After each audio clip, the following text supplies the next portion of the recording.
Hello दोस्तों, कैसे हैं आप सभी के लिए इस बार हम एक नई मूवी की कहानी लेकर आए हैं। इस मूवी का नाम है वॉल्फमैन और ये इस साल यानी कि 2025 में रिलीज हुई है। इस मूवी की शुरुआत में बताया जाता है कि सन 1995 में एक पैदल यात्री ओरेगोन के पहाड़ों में कहीं गुम हो गया था। उस यात्री को बहुत ढूंढा गया लेकिन वह कहीं पर भी नहीं मिला। लेकिन आसपास के कुछ लोकल समुदायों से बात करने पर पता चलता है कि वह खोया हुआ यात्री हिल्स फीवर नाम की बीमारी से ग्रसित हो गया है। यह एक बहुत ही खतरनाक बीमारी थी। इस इलाके में एक और बात भी फैली हुई थी कि आदमी की तरह दिखने वाला जानवर लोगों पर आजकल अटैक कर रहा है, इसीलिए सारे इलाके में दहशत का माहौल भी होता है। तो चलो मूवी में आगे बढ़ते हैं। इस मूवी में ब्लेक नाम का एक लड़का दिखाया जाता है जो कि अपने पिता के साथ शिकार करने के लिए जा रहा है। वह पहले एक हरे भरे खेत को क्रॉस करते हैं और उसके बाद एक नदी को। ब्लेक के पिता को उसकी बहुत ज्यादा चिंता होती थी, इसलिए वह ब्लेक को हर कदम संभल कर चलने को कहता है। ब्लेक के पिता को एक हिरण दिखता है और वह जल्दी से उस हिरण पर निशाना साधने लगता है। ब्लेक भी अपने पिता की मदद करने के लिए दूसरी तरफ चला जाता है ताकि अगर हिरण भागे तो वो उसे गोली मार सके। ब्लेक का पिता जल्दी ही ब्लेक को ढूंढते हुए उसके पास पहुंच जाता है और उसे डांटने लगता है कि तुम अकेले यहाँ पर क्या कर रहे हो। अब उन दोनों को किसी के जोर से गुर्राने की आवाज आती है। ब्लेक का पिता डरा हुआ भी था क्योंकि उसने यह भी सुना था कि यहाँ पर एक जंगली भेड़िया भी है जो कि इंसानों की तरह दिखता है और इंसानों का शिकार भी करता है। ब्लेक के पिता को एक ऊंचा शेल्टर दिखता है जहां पर वह दोनों भागकर चले जाते हैं और वहां पर छिप जाते हैं। ब्लेक का पिता अब यह देखने लगता है कि बाहर असल में है क्या। उसे पता चलता है कि एक हिरण को उस बड़े जानवर ने मार दिया है। ब्लेक और उसका पिता अब अपने घर चले जाते हैं। ब्लेक का पिता किसी को रेडियो के जरिए यह बता रहा था कि आज हमने एक ऐसा जानवर देखा जो कि एक हिरण को मार देता है। मैं और मेरा बेटा शिकार करने के लिए कहीं पर गए थे और हमने वहीं पर यह सब कुछ होता हुआ देखा। मैं तो सच में बहुत डर गया था। ब्लेक अपने पिता की यह बातें सुन लेता है और वहां से चला जाता है। मूवी में आगे दिखाया जाता है कि ब्लेक अब बड़ा हो गया है और उसकी भी एक बेटी है। ब्लेक अपनी बेटी जिसका नाम जिंजर है उससे बहुत प्यार करता है। फिलहाल जिंजर एक ऐसी हरकत कर देती है जिसकी वजह से ब्लेक को गुस्सा आ जाता है और वह अपनी बेटी को डांटने लगता है। जिंजर अब रोने लगती है। ब्लेक को महसूस होता है कि उसके पिता भी उसको ऐसे ही डराते थे, इसलिए वह अपनी बेटी जिंजर से माफी मांगता है। वो अपनी बेटी को कहता है कि आज के बाद मैं तुम पर कभी गुस्सा नहीं करूंगा। अब बात करते हैं ब्लेक की पत्नी की जिसका नाम शार्लेट है और वह एक जर्नलिस्ट है। शार्लेट के पास काफी कम समय होता है अपने परिवार के साथ समय बिताने का। ब्लेक और जिंजर दोनों आपस में मस्ती कर रहे थे और उनकी मॉम यानी कि शार्लेट भी वहाँ पर आ जाती है। शार्लेट अपने पति ब्लेक के पास एक पार्सल पकड़ाती है। उस पार्सल में एक कागज होता है। कागज को पढ़ते ही ब्लेक को पता चलता है कि उसके पिता अब इस दुनिया में नहीं रहे। ब्लेक आज बहुत उदास था। शार्लेट ब्लेक से बात करके उसके मन को हल्का करती है। अगले दिन ब्लेक शार्लेट से मिलने के लिए उसके ऑफिस में आता है और शार्लेट से कहता है कि हम दोनों एक दूसरे को और अपनी बेटी जिंजर को ज्यादा समय नहीं दे पाते, इसलिए मैंने डिसाइड किया है कि हम कुछ दिन अपने पिता के घर जाएंगे। शार्लेट भी अपने परिवार के साथ समय बिताना चाहती थी, इसलिए वह अपने पति ब्लेक के साथ उनके पिता के घर जाने के लिए हाँ कर देती है। अब ब्लेक और उसका परिवार गाड़ी में बैठकर आराम से अपने पिता के घर जाने लगते हैं। ब्लेक काफी समय के बाद अपने पिता के घर जा रहा था। ब्लेक अब छोटे रोड से होकर अपने घर के लिए जा रहा था कि तभी वह देखता है कि उसके घर की तरफ जाने वाला रोड तो बंद हो चुका है। कि तभी उसे शेल्टर हाउस में एक आदमी दिखता है। यह शेल्टर हाउस वही था जिसमें वह अपने बचपन में अपने डैड के साथ छिपा था। ब्लेक उस आदमी से पूछता है कि यह रास्ता तो पहले मेरे घर को जाता था और अब बंद हो गया है। वह आदमी जैसे ही ब्लेक के करीब आता है वह उसे बताता है कि मैं तुम्हें जानता हूँ, मेरा नाम डेरेक है और मैं तुम्हारे पापा के दोस्त का बेटा हूँ और मैं तुम्हारे घर का रास्ता जानता हूँ। ब्लेक अब उसे गाड़ी के अंदर बैठने को कहता है। डेरेक के पास एक बंदूक थी जिसे देखकर जिंजर थोड़ा डर जाती है। है। अब सभी आपस में बात करने लग जाते हैं। वे सभी अब ब्लेक के पिता के घर के पास पहुंचने ही वाले थे कि तभी उनकी गाड़ी के सामने एक आदमी आ जाता है। उस आदमी को बचाने के चक्कर में ब्लेक अपनी गाड़ी को जंगल में घुसा देता है। उनकी गाड़ी अब जाकर एक पेड़ से टकरा जाती है। ब्लेक जिंजर और शार्लेट को पूछता है कि क्या तुम ठीक हो, कि तभी डेरिक गाड़ी का दरवाजा खोलने लगता है और वह गाड़ी से नीचे गिर जाता है। ब्लेक अब शार्लेट और जिंजर को गाड़ी के शीशे से बाहर निकलने के लिए कहता है। दोनों अब गाड़ी के ऊपर की साइड में पहुंच जाते हैं और तभी ब्लेक को एक अजीब से गुर्राने की आवाज सुनाई देती है। वह गाड़ी के साइड मिरर में देखता है कि कोई चीज उसकी तरफ बढ़ रही है। वह जल्दी से उस दरवाजे को बंद करता है जिससे कि डेरिक नीचे गिरा था। दरअसल वह एक भयानक सा दिखने वाला आदमी था। शीशे में उस भयानक आदमी की पहचान तो नहीं लग रही थी कि तभी वह भयानक सा दिखने वाला आदमी ब्लेक पर हमला कर देता है, जिसकी वजह से उसकी कलाई में चोट आ जाती है। अब ब्लेक देखता है कि कोई जानवर डेरिक को घसीट कर ले जा रहा है। वह जल्दी से गाड़ी से बाहर निकलता है और अपने परिवार को लेकर अपने पिता के घर की तरफ भागने लगता है।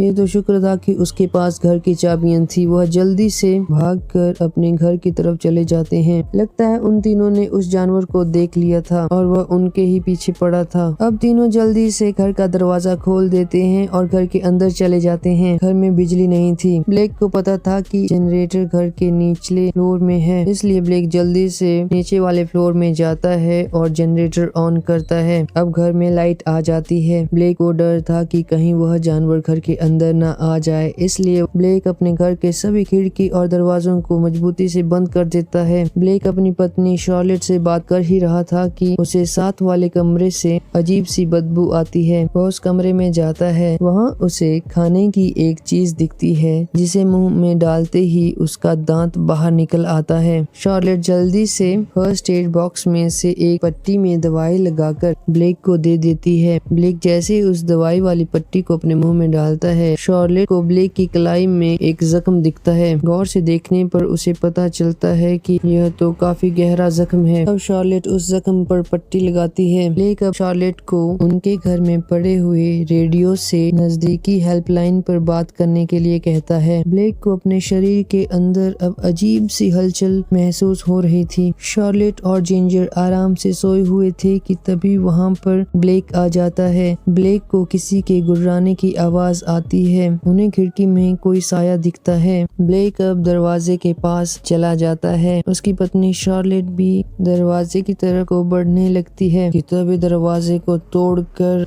वह जानवर ब्लेक की टांगों को पकड़ लेता है। ब्लेक अब नीचे गिर जाता है। ब्लेक चिल्लाने लगता है। शार्लेट अब जल्दी से एक औजार से उस जानवर पर वार करने लगती है। वह जानवर अब ब्लेक को छोड़ देता है। ब्लेक अब भी दर्द से बहुत चिल्ला रहा था कि तभी ब्लेक बेहोश हो जाता है। ब्लेक को थोड़ी देर बाद होश आ जाता है। वह नीचे वाले फ्लोर में जाता है और देखता है कि उसकी पत्नी शार्लेट रेडियो पर नजदीकी हेल्पलाइन पर रेडियो के जरिए बात कर रही है। वह रेडियो पर किसी को बताती है कि मेरे पति को एक जानवर ने काट लिया है और उनसे बात भी नहीं की जा रही और वह फिलहाल बेहोश पड़े हुए हैं। तभी शार्लेट को एक आवाज सुनाई देती है। यह आवाज ब्लेक की थी। वह शार्लेट से बात कर रहा था, लेकिन अब ब्लेक की आवाज में अजीब सा बदलाव हो गया था। अब ब्लेक आराम आराम से बात कर रहा था और उसकी बात में गुर्राने की आवाज आ रही थी, जैसे कि वह एक जानवर हो। शार्लेट ब्लेक के चेहरे पर अजीब से निशान देखती है। वह उसे अपने साथ ऊपर के फ्लोर में ले आती है और ब्लेक एक बेड पर सो जाता है। अब ब्लेक बात नहीं कर पा रहा था, इसलिए शार्लेट उसके लिए एक कागज और एक पेन लेकर आती है ताकि वह उसमें लिख सके कि उसे कैसा फील हो रहा है। उस कागज पर लिखा है कि मैं मर रहा हूँ। शार्लेट ब्लेक को कहती है कि ऐसा कुछ नहीं है, तुम सिर्फ बीमार हो और तुम जल्दी ही ठीक हो जाओगे। जिंजर भी जाग गई थी। शार्लेट जिंजर को दूसरे कमरे में जाने के लिए कहती है। शार्लेट को ब्लेक की कलाई पर कुछ अजीब सा दिखता है, इसलिए वह उसकी कलाई में से पट्टी को खोलती है। वह देखती है कि ब्लेक अपनी कलाई को ही खाने लग गया। शार्लेट यह देखकर बहुत हैरान हो जाती है और तभी ब्लेक शार्लेट की तरफ देखता है और अपनी कलाई के मांस को खाना रोक देता है। वह अपनी एक्सप्रेशन से ही शार्लेट को अपनी बात बताता है। शार्लेट अपने पति को इस तरह से मरता हुआ नहीं देख सकती थी, इसलिए वह जल्दी से नीचे के फ्लोर में जाती है और वहां से गाड़ी की चाबियां लेकर आती है। उसे पता था कि इस जानवर ने हमला किया है, वह यहीं कहीं होगा। वह अपने पति और अपनी बेटी को लेकर उस घर से बाहर निकलने लगते हैं। वह उस जानवर से बचते बचाते एक गाड़ी के पास आ जाते हैं। अब शार्लेट गाड़ी का दरवाजा आराम से खोलती है और जिंजर को आराम से गाड़ी में बिठा देती है। उस गाड़ी में उन्होंने जाना था वह काफी दिनों से बंद थी, इसलिए वह दूसरी बैटरी के सहारे उस गाड़ी को स्टार्ट करती है। अब जैसे ही शार्लेट गाड़ी के अंदर बैठकर गाड़ी के शीशे को वाइपर से साफ करने लगती है, वह जानवर उन्हें गाड़ी के बोनट पर बैठा हुआ दिखता है। वह सभी अब डर जाते हैं। वह जानवर गाड़ी के शीशे को तोड़ देता है। शार्लेट ब्लेक और जिंजर को लेकर बाहर निकल आती है। दरअसल ये जो आप जानवर देख रहे हैं यह भी पहले एक इंसान ही था, लेकिन यह एक हिल फीवर नाम की बीमारी से ग्रसित है, जिसकी वजह से उस आदमी में भयानक भेड़िए के गुण आ गए हैं। यह जानवर दिखता तो आदमी है, लेकिन अंदर से पूरा भेड़िया बन चुका है और खाने की तलाश में इन लोगों पर हमला कर रहा है। और अब ब्लेक भी उस भयानक भेड़िए के काटने से धीरे धीरे उस भयानक भेड़िए की तरह बन रहा है। शार्लेट अब अपने परिवार को लेकर एक ग्रीन हाउस के ऊपर चढ़ जाती है,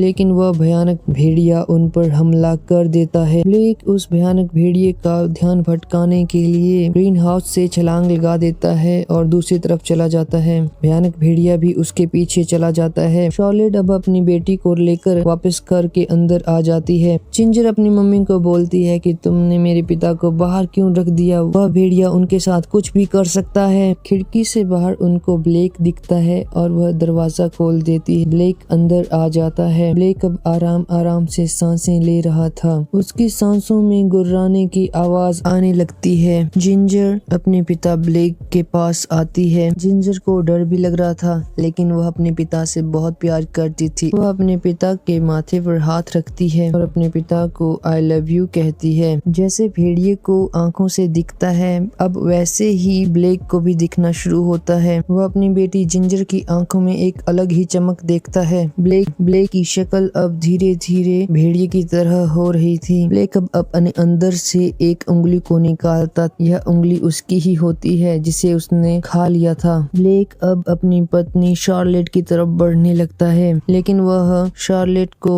कोई हानि नहीं पहुंचाता। ब्लेक बाहर जाने के लिए जैसे ही दरवाजा खोलता है, वह भयानक भेड़िया ब्लेक पर हमला कर देता है। ब्लेक की शक्ल भी उसी भयानक भेड़िए की तरह हो गई थी। शार्लेट जल्दी से एक चाकू लेकर आती है और उस भयानक भेड़िए के पीठ में घुसा देती है। शार्लेट अपनी बेटी जिंजर को एक कमरे में बंद कर देती है। भयानक भेड़िया शार्लेट पर टूट पड़ने ही वाला था कि तभी उस भयानक भेड़िए के सामने आ जाता है। अब दोनों के बीच में भयानक जंग होने लगती है। वह भयानक भेड़िया ब्लेक को घायल कर देता है और ब्लेक को घसीट कर बाहर ले जाने लगता है कि तभी शार्लेट एक डंडे से उस भयानक भेड़िए पर वार करती है। उस भयानक भेड़िए पर डंडे का असर नहीं हो रहा था कि तभी ब्लेक उस भयानक भेड़िए पर हमला कर देता है। इस बार ब्लेक भयानक भेड़िए की जान ले लेता है और घर से बाहर चला जाता है। घर से बाहर खुले मैदान में ब्लेक अब तड़पने लगता है और उसके शरीर में बहुत सारे चेंजेस आने लगते हैं। ब्लेक का शरीर पूरा बालों से भर जाता है और उसमें अंधेरे में देखने की शक्ति भी आ जाती है। जिंजर अपनी मॉम से पूछती है कि मेरे पिता को यह सब क्या हो गया, हमें तो यहाँ पर आना ही नहीं चाहिए था। शार्लेट अपनी बेटी जिंजर को बताती है कि एक बार तुम्हारे पापा के पापा जंगल में गए थे और वह वापस घर नहीं आए। हर कोई यही सोचता था कि वह मर गए हैं, लेकिन मैं यह सोचती हूँ कि शायद वह भी ब्लेक की तरह ही बीमार हुए होंगे। शार्लेट अपनी बेटी को भरोसा दिलाती है कि वह ब्लेक को ठीक करने की पूरी कोशिश करेंगे कि तभी लाइट चली जाती है। शार्लेट खिड़की से बाहर ब्लेक को देखती है।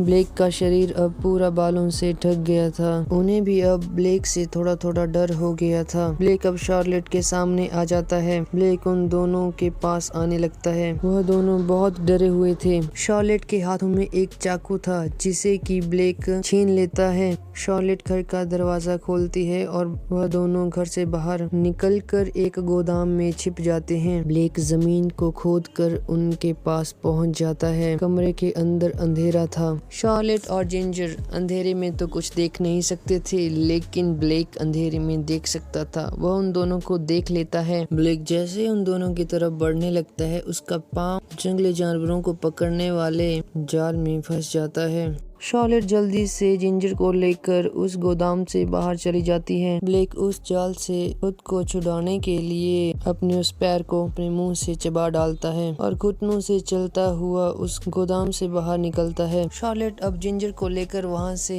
भागने लगती है। ब्लेक भी अब उनके पीछे भागना शुरू कर देता है। ब्लेक का एक पैर कट गया था, लेकिन फिर भी वह बहुत तेज भाग रहा था। शार्लेट और जिंजर भागते भागते उसी लोकेशन पर पहुंच जाते जहाँ पर उनकी गाड़ी का एक्सीडेंट हुआ था। उनको वहाँ पर एक कटा हुआ हाथ मिलता है। शायद यह हाथ डेरेक का ही होगा, इसलिए वह डेरेक की बंदूक को ढूंढने लगते हैं। शार्लेट को वह बंदूक मिल जाती है। अब वह दोनों ब्लेक को गाड़ी के पीछे छिपते हुए देखते हैं और जल्दी से भागकर नजदीक में बने हुए ट्री हाउस के ऊपर चढ़ जाते हैं। ब्लेक भी घुटनों के सहारे चलता हुआ वहाँ पर पहुँच जाता है। शार्लेट उस भयानक ब्लेक से बचने के लिए बंदूक को उसकी तरफ करती है। ब्लेक उन दोनों पर हमला नहीं करता है। अब ब्लेक उन दोनों को देखने लग जाता है। ब्लेक बाहर से तो जानवर था, लेकिन अंदर अभी भी इंसान जिंदा था। उसकी बेटी जिंजर अपने पिता की आंखों में यह पढ़ लेती है कि इस किस्से को अभी खत्म कर देना चाहिए, यानी कि वह चाहता था कि शार्लेट उसे गोली मार दे।